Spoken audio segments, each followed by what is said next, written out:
Coming up on Arirang News.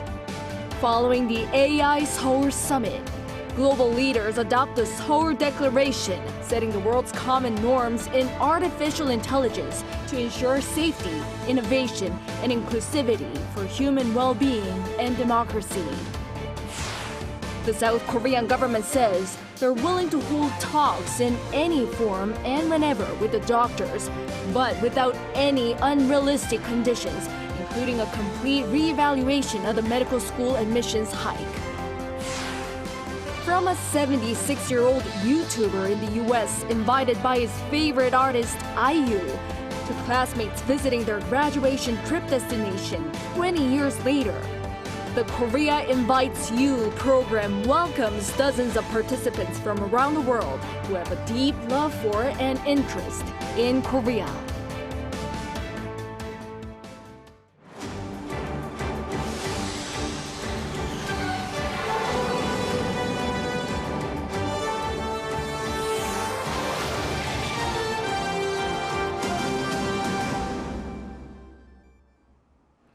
Good evening, it's 9 p.m. here in Seoul. Thank you for joining us on Arirang News. We start with world leaders having adopted the Seoul Declaration. It came after a two-day AI Seoul Summit hosted by South Korea and the UK, where global powers discussed ensuring the safety, innovation, and inclusivity of artificial intelligence. Our correspondent Oh Soo-young begins our coverage tonight.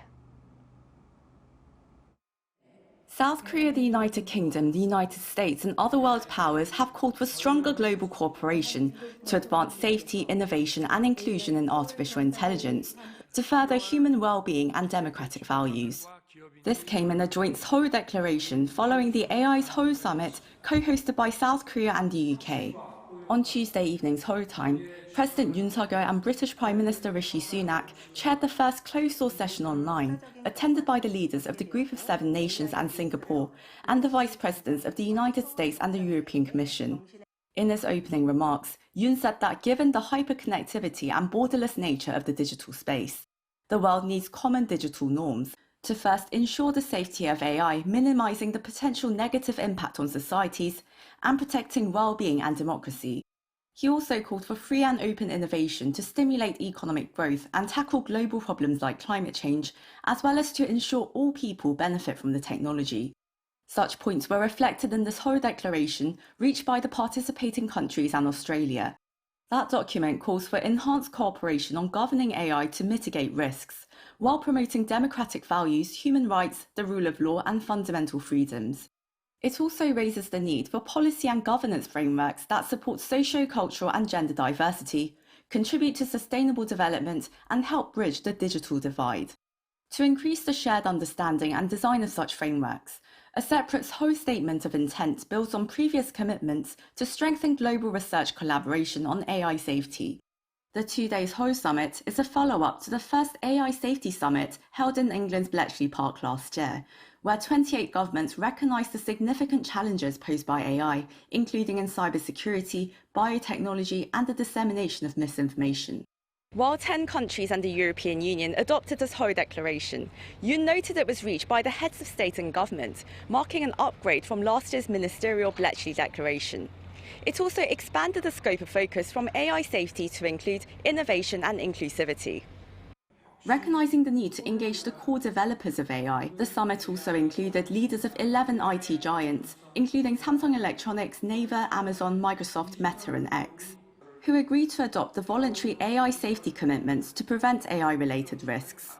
Broader discussions are expected on Wednesday, with more countries, including China, attending the in-person ministerial session, alongside the AI Global Forum, to include a wider range of businesses and civil society. Oh Soo-young, Arirang News. And as part of the AI Seoul Summit, South Korea hosted the AI Global Forum as well.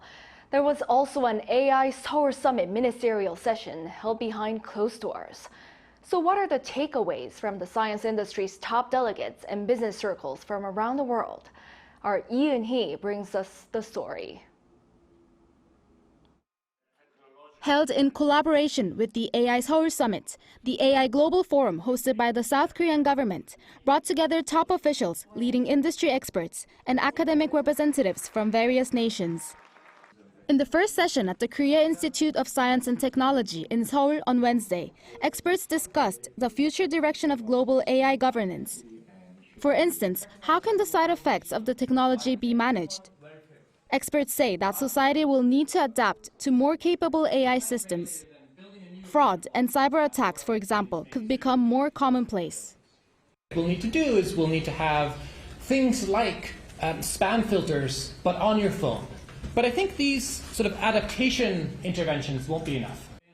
There's a lot of work still to be done, not only for private corporations, but the public. And as Marcus Anderlung put it, governments will need to intervene more.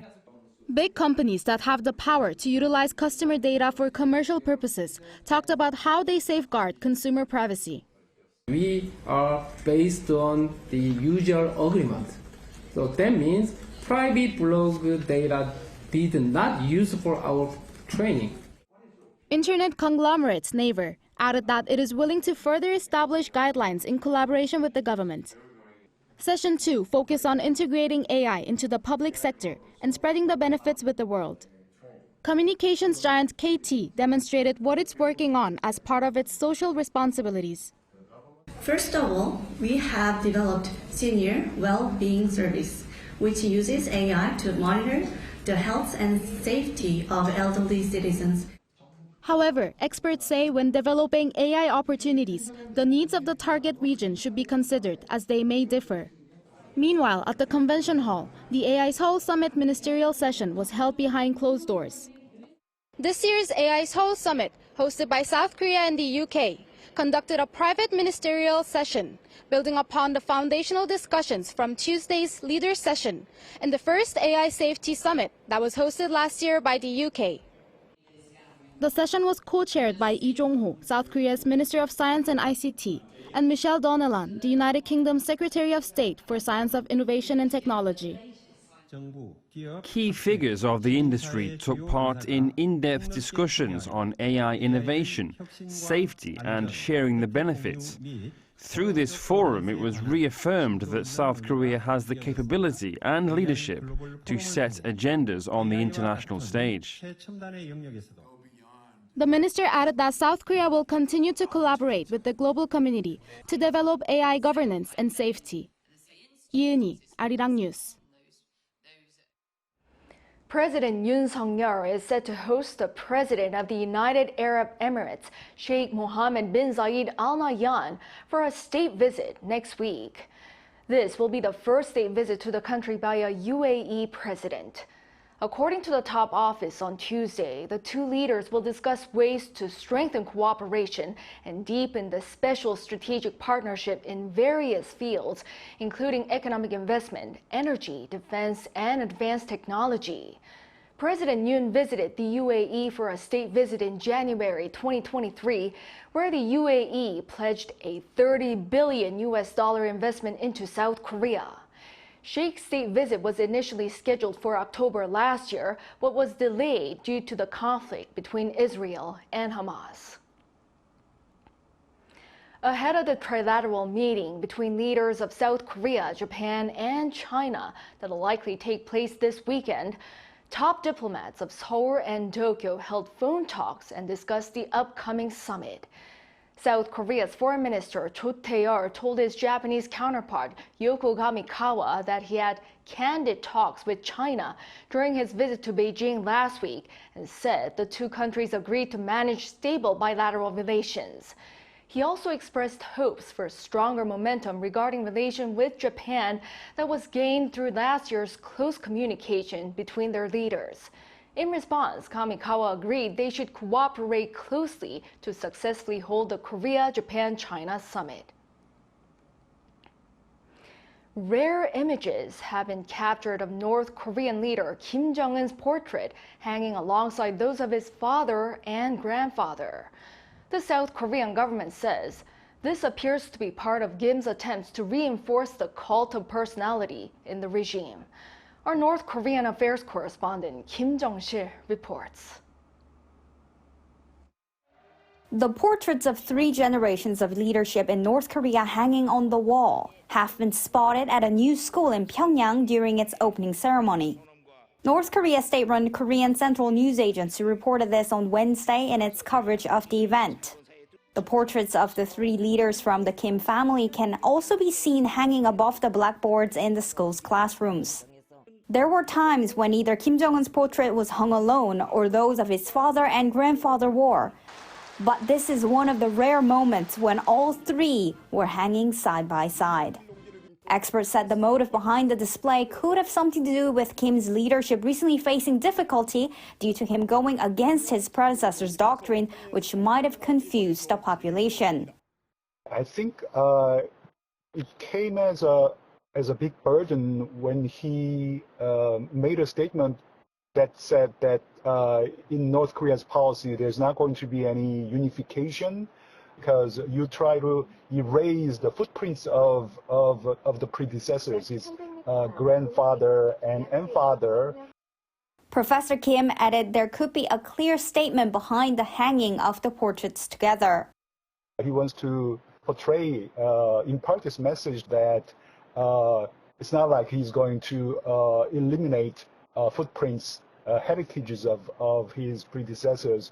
Rather, he cherishes the achievements that his predecessors made. South Korea's Ministry of Unification said it appears that Kim Jong-un is trying to show off his status and his recent revolutionary ideas, saying it was closely monitoring this rare occasion.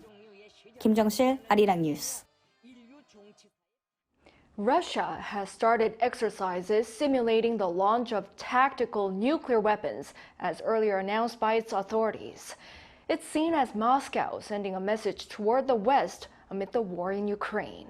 Our Lee Seung-jae has more. Russia's Ministry of Defense announced Tuesday that under the instructions of Russian President Vladimir Putin, the first phase of tactical nuclear drills has begun in Russia's southern military district. The military drills, which are also taking place near Ukraine, simulate the use of nuclear weapons.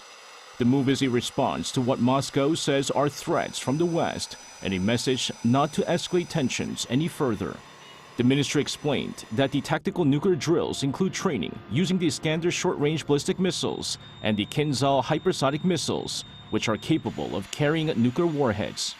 Earlier this month, Putin ordered the defense ministry to prepare training to test the use of tactical nuclear weapons after the Kremlin took issue with comments made by French President Emmanuel Macron, who mentioned the possibility of sending troops to Ukraine. They also slammed British Foreign Secretary David Cameron, who said that weapons provided to Ukraine could be used to strike the Russian mainland. During his Victory Day speech earlier this month, Putin warned the West that its strategic forces are always ready for combat at all times and indicated that Russian and Belarusian forces have begun joint preparations for tactical nuclear weapons training.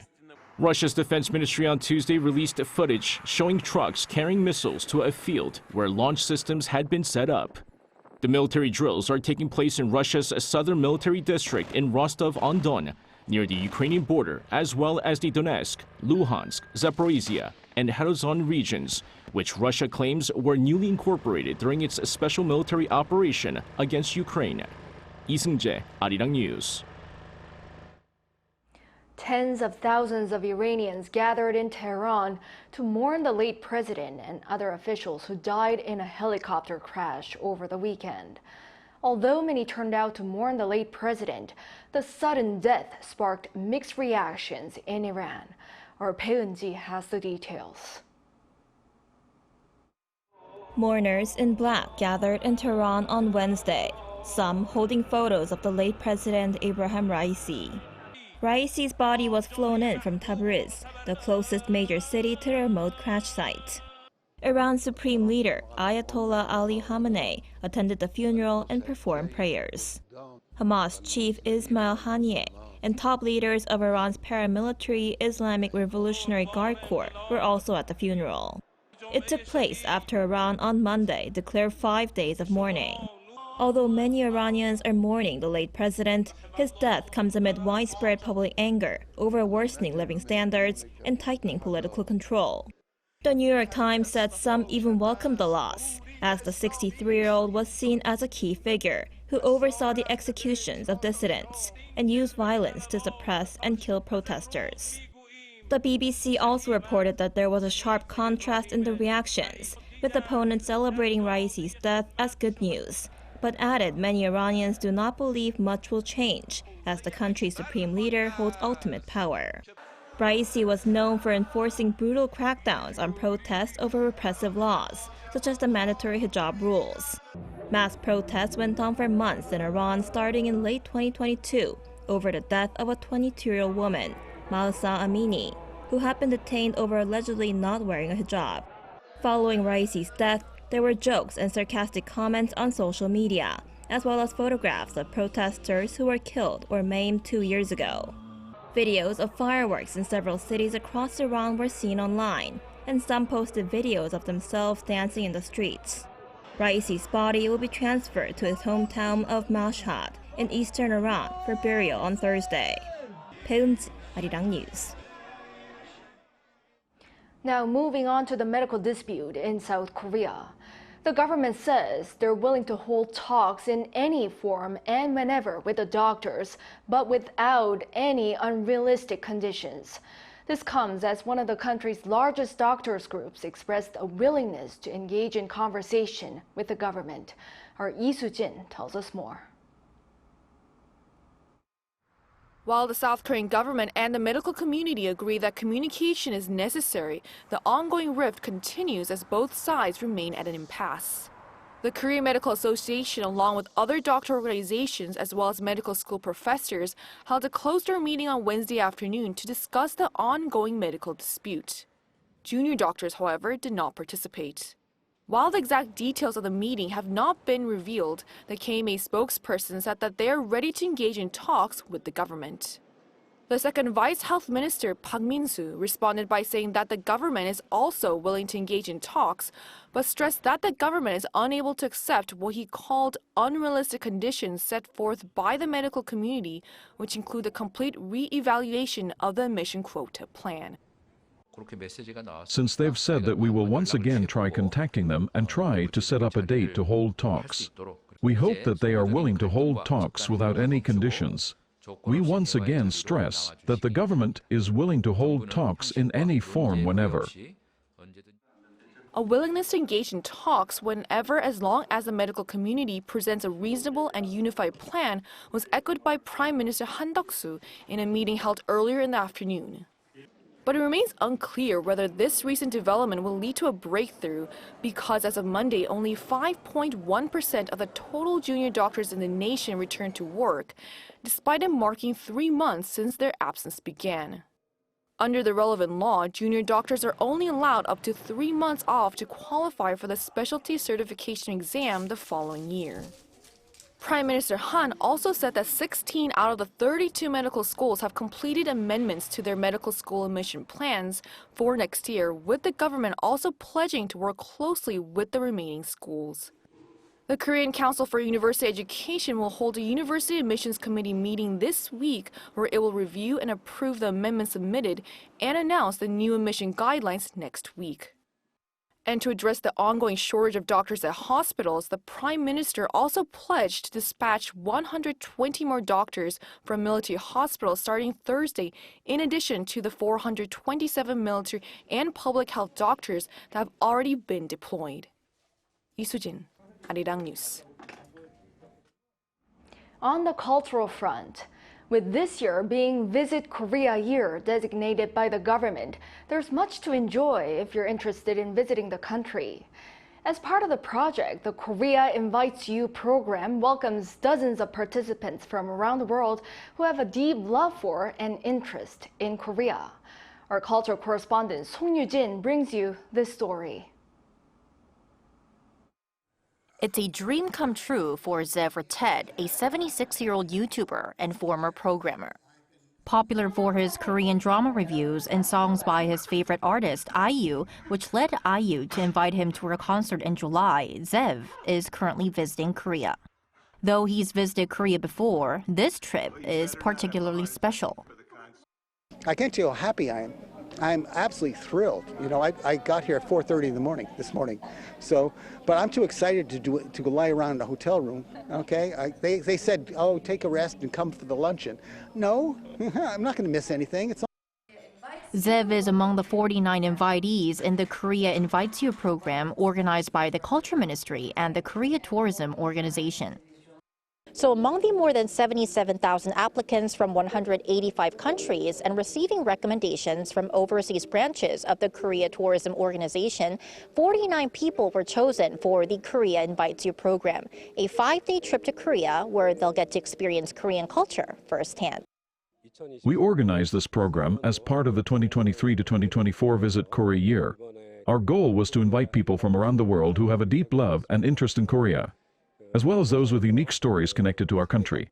We want to show our appreciation for their ongoing support and share new and exciting aspects of Korean culture with them. Take Chunny Chen, for example. She and her 9 high school friends are visiting Korea together again after 20 years. Taipei's Wesley Girls High School has been selecting Korea as its graduation trip destination since 2004, with Chen's class being the first. I've been to Korea many times, as have my classmates. But this trip, coming back together, is even more special.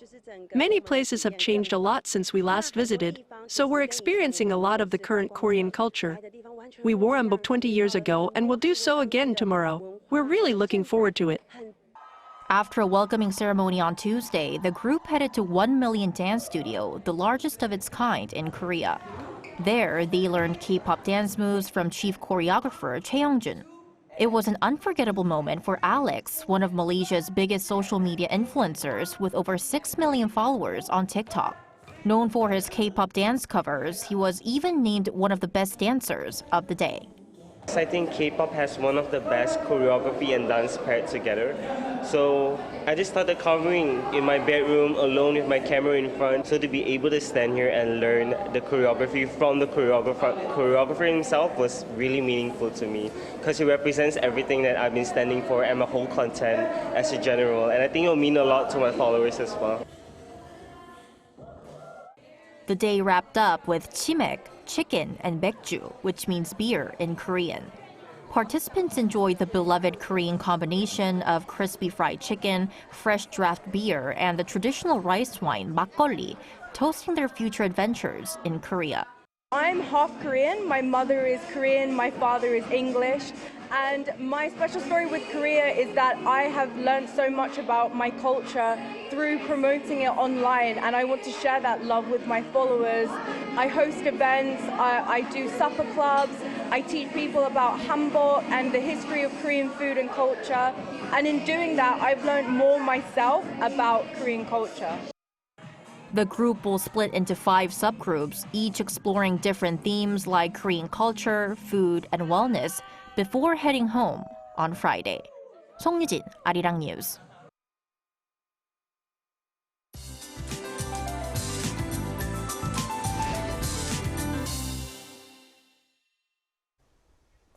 The early summer-like heat continued across the country today. If you look at the highs, most parts of the country in yellow were as high as 30 degrees Celsius. Inland areas of Gyeongsang-Bukdo province soared up to 31 degrees during the daytime. This shows that the seasonal clock is ticking towards summer. This heat will be seen tomorrow as well, all over the country. These early summer-like conditions will continue for the rest of the week nationwide. However, there will be showers in western Gangwon-do and northern Gyeongsang-Bukdo provinces on Friday. Tomorrow, Seoul will start off at 16 degrees, Daegu and Gwangju 17 degrees. Daily highs will move up to 26 in Seoul and Busan, Gyeongju 32 degrees. There is more rain forecast across the country between Sunday and next Monday. That's all for Korea. Here are the weather conditions around the world.